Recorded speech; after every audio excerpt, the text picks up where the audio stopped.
Life can be hard, and we've all faced those moments that seem to stop us dead in our tracks.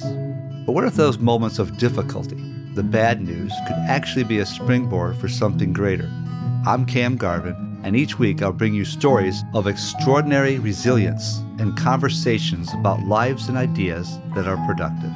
This is the Productive Lives Podcast.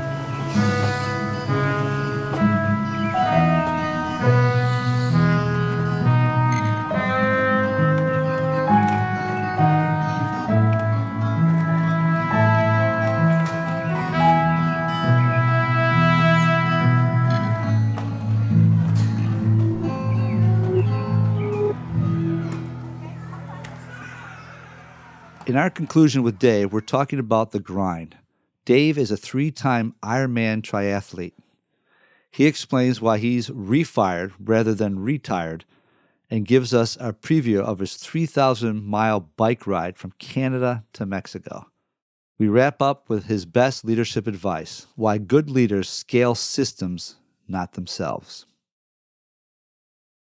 That was kind of what the Lord was teaching me with the whole transition to the chosen. He's like, all right, because it was a transition from my business that really set it up, because I gotten to a point where I was like, I just running a business is fine, but it's just a grind. Government contracting is a very difficult thing to do. And it's not that I was afraid of doing hard things. I mean, I'd done hard things all my life, but it was like, you weren't having impact, right? It wasn't like I'd lost that motivation of productivity, right? I was on a treadmill, so I was kind of going backwards.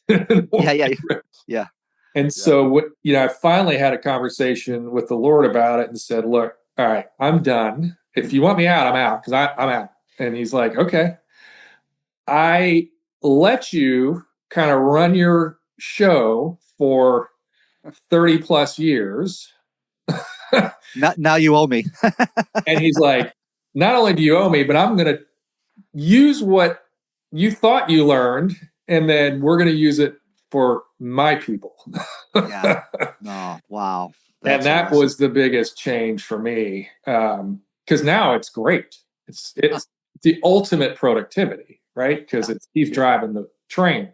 And if I'm being honest, a lot of what I wanted to do in the military was self-driven, right? Because you're always trying to get to the next rank, and you want to be the first in your class, and it's competitive. Those aren't bad inherently, but it can be elevation of self to the cost of serving others. Yeah. And I think it's, they think of Moses in the scriptures. For those on the podcast don't know Moses, Old Testament, Hebrew scriptures. Moses, 80. He was 80 when he was supposed to do what he was supposed to do. Take the Israelites out of Egypt. Wow. And nothing he did, right, Dave, was wasted. The Prince of Egypt, shepherding people out in the desert for 40 years. It was all good. And like, I really appreciate your career, and what you're saying is all these things were good at the time, and they're still good. But it kind of prepped you to do something maybe the Lord was surprised you with. I think that's really cool. Yeah. So from the chosen, you don't seem like you're retired. I love guys that are retired like you, because they're really just, as a friend of mine says, refired. I love that. You're refired. You're not sitting around. You probably got more freedom than you ever had. Maybe you've got some money, but you get to do what the Lord wants you to do. And I'm glad golfing's fine, but I'm glad you do it. I'm sure you did. 3 hours at a time. And now you're biking. Tell me about, that's awesome. But just this bike ride, what is it again? And tell us what you're doing. I mean, so the military's kind of, they're pretty heavy handed about fitness for good reasons. They want you to be fit. And I grew up we used to call it the center of the universe, Fort Bragg, North Carolina, which is the home of special operations, and Delta Force is there. And so I spent 8 years at Fort Bragg, and jumping out of airplanes and flying helicopters and all the things. And so you have to be fit, obviously, to do that. There's no shortcuts there. Mm-mm. Physical training, everybody, every day was the policy. Yeah. Even as a colonel. Even as a colonel. And I left there as a lieutenant colonel. So I spent kind of my captain years to major, early lieutenant colonel years there. but yeah, no, it was amazing. And in the process, I also on the side was pursuing endurance sports. So I was running marathons, and I was Right. this new thing called triathlon, which Oh is yeah. if you ever think you're not good at anything, just take up triathlon because that's the whole point. You're not good at three sports. Oh my goodness. I could maybe swim and then that'd be it.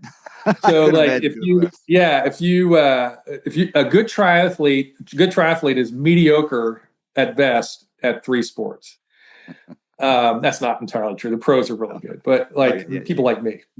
yeah. And so I obviously didn't swim in college. We didn't have a swim team. So I could swim, but I could Right. not swim like that. So I had to kind of learn that skill. I had no cycling background per se, but I did have running. Yeah. So I had 1 out of 3, and Right. then really had to learn from scratch the swimming and biking. And in that process, really got reasonably good at all three and built up to the Ironman level where I Mm. did 3 Ironman triathlons. And Oh, okay. so So you, I actually did Hawaii. Everybody wants to know about Hawaii. They're like, yeah, yeah. don't you have to run a marathon and that? I'm like, yeah, like it is. Don't you have to like ride a bike like 20 miles and then run a marathon? Like, no, like you No. underestimated the bike by almost 100 miles. Like the bike is 50% of the race, and that's after you swim 2.4 miles in open water ocean. And And then Hawaii's hills, right? You're talking. yeah, well, winds is the big one. You're Okay. right. So this was the big island. There are hills, but the winds are relentless. And I should have played football. We just didn't have a football team at Cairn, so I ended up doing endurance sports, and I got just crushed by the wind. It was the longest day of Mm, my life. mm. And everybody's like, "What's your time in the Ironman?" I'm like, "A day, I got through it. Yeah, a day." I did it. I did it. But that, so that kind of taught me how to suffer in a good way. It taught me like it's not about how fast you race; it's about how you race fast. There's a Mm, couple of ways to look at that because it is you have this cycle of up and down throughout the whole day, and it was a very important phase to teach me endurance in many yeah. ways, being alone with my thoughts and suffering and how to manage suffering. So I did that, and then through this phase, really fell in love with cycling because we were stationed in Europe 4 years and got to Okay. go watch Tour de France many Oh, times. that'd be cool. And in Europe, it's not as big of as an amateur competitive cycling scene. It's more of they call it a supported ride scene. So like the day before the Tour de France rolls through, they'll have a big stage of amateurs kind of doing Mm, these rides. And okay. so I did a lot of the epic climbs of Tour de France. And, it was just a good experience. Cobblestones that Oh, yeah. Napoleon laid in northern France, Wow. riding a road bike over cobblestones that were laid 200 years ago. It's like going to Home Depot, buying a jackhammer, and riding that for 3 hours. Oh my That's what goodness. riding cobblestones is like. Oh, Then just kind of fell in love with bike packing, and so yeah. I kind of gave up the pursuit of finish lines Hmm. and really fell in love with the journey. So as part of giving back to nonprofits, the Wounded Warrior Project and others, I Perfect. rode east coast of Florida at the very front end of COVID. I did Mm, a 9-day trip down the east coast from St. Augustine to Key West. And then okay. the next year, we thought COVID was over. It really kind of Yeah. wasn't. But Yeah. I shipped my bike and gear to San Diego because I Oh knew if I wow. started here in Florida, I would Yeah. quit. Yeah. San So Diego. I Yeah. flew everything to San Diego, flew to San Diego, picked up my gear, and I rode back here to St. Augustine. And I was a tech CEO, so I had to have a tech flare. So I live streamed an hour a day of the Oh, ride that's really cool. on Wow. YouTube. That's still on YouTube. I It imagine it is, is. yeah. Yeah. What I found, yes, it is, and I'll get to that in a second. But with the sponsorship of Wounded Warrior Project behind me, of course, they organized all the news media. So I was on the San Diego morning show, the news shows, and just being able to interview with TV stations along the way, and it was kind of fun. doing that, what have you learned through that? I love what you're saying about the suffering, and translate that to hours and hours, people's lives. I work with people that are in, drug abuse, and things are happening in the city. And how do you get through that? What sustains you? Yeah. Yeah, I'm spending a lot of time thinking about that now.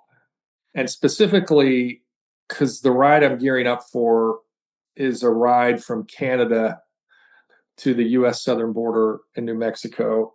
And we're Okay. kicking that off in June. And we're going to do a docu-series on YouTube for that. But there are tons of open spaces out west. And I just, like, I've spent some time in inner city Philly ministry and other things. Obviously, went to school there. There is nothing more opposite than inner city Philly and the Continental Divide in Wyoming. Yeah. You can ride on a bicycle 3 days, sometimes four, and not see a stoplight. Yeah. Yeah. And I would argue, having been in the tech industry for as long as I have, one of the aha moments I had in the tech industry and why I'm out of it now is I added up that it was 33 years consecutively that I had been tied 24 hours a day, 7 days a week to a mobile device. Wow. We called them pagers in the 1900s. Right. Yeah. Then we had Palm Pilots. Then we had Blackberries. Then we had smartphones in 2008 and beyond. Yeah. But I was in jobs that required my attention 24/7. Must be freedom now. It takes its toll on your health. Oh, yeah. And so there's no room for thinking and reflection. And I just think about the inner city, that it's almost like it would be well served for the inner city population to experience, I'll call it the detox of tech and city life, even for a week. It's impactful. Yeah. Because doing hard things, I mean, it's like we're built for that. I struggle when I hear people like they want to, like we talk about the retired, they kind of want to get to a point where they can go sit on the couch. Why? Like, what are you trying to achieve? Because that's the end of your life. Yeah. Staying engaged involves hard work. And to your point earlier about Moses and others, they were late in life, were doing very productive things.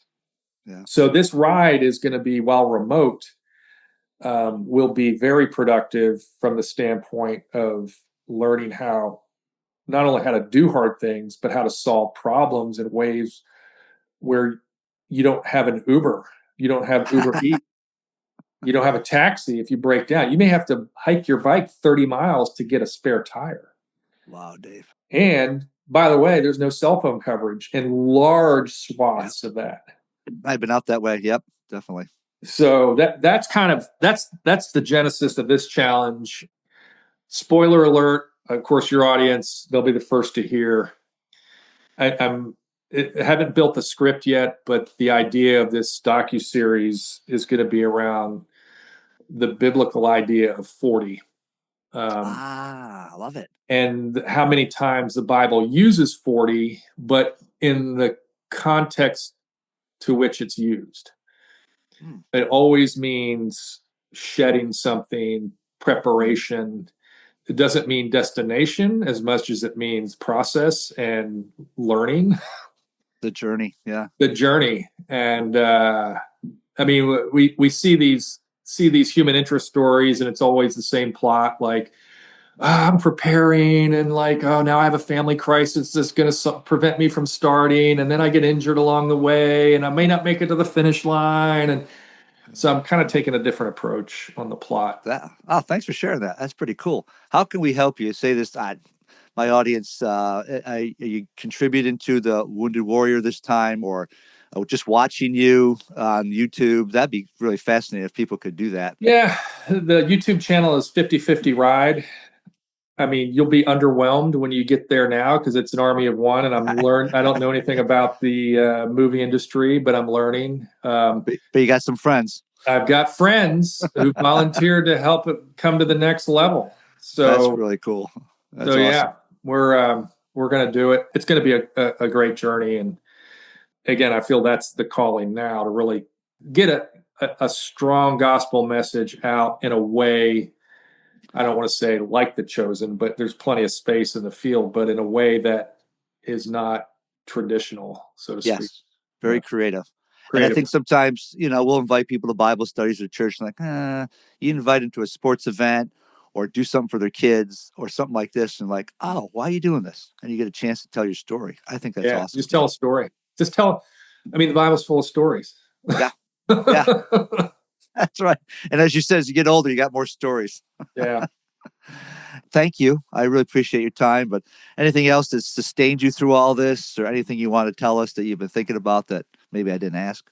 I guess for particularly the inner city population, I know this is probably maybe an abstract way of saying it, but at least it's worked. It's worked for me over the years, I guess. But I think it's too often we get focused on, I have to get to the next level, or I have to get promoted. And you're saying, well, Dave, that's exactly what you did. Yes, I did. But it was a lot of broken glass to get there. And in many ways I went backwards. And I would say, just in a very generic context, good leaders don't scale themselves.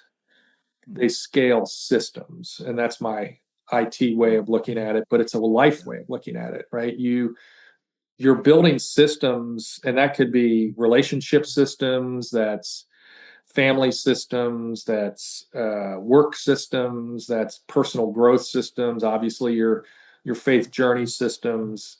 Those are the ones that are going to sustain.